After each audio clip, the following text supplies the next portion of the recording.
Peoples party کے طاقتور town chairman اور صوبائی وزیر سعید غنی کے بھائی فرحان غنی کی گرفتاری نے کراچی کی سیاست میں زلزلہ برپا کر دیا ہے۔ ایک سرکاری ملازم کو سرعام تشدد کا نشانہ بنایا گیا۔ وہ شخص بار بار اپنی شناخت بتاتا رہا مگر تشدد رکا نہیں۔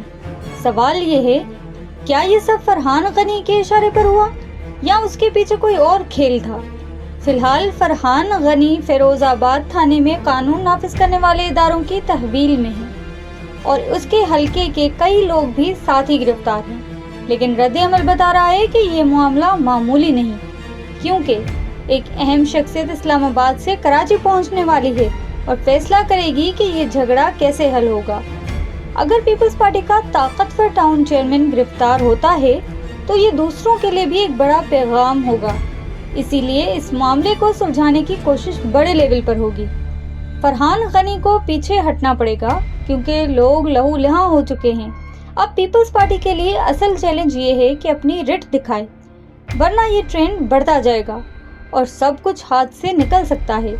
اصل سوال یہی ہے، کیا اسلام آباد سے آنے والی شخصیت اس معاملے کو دبا دے گی یا پھر یہ واقعہ آنے والے دنوں میں نیا ٹرینڈ بنا دے گا؟ فیصلہ ابھی باقی ہے اور سب کی نظریں اسلام آباد پر ٹکی ہوئی ہیں۔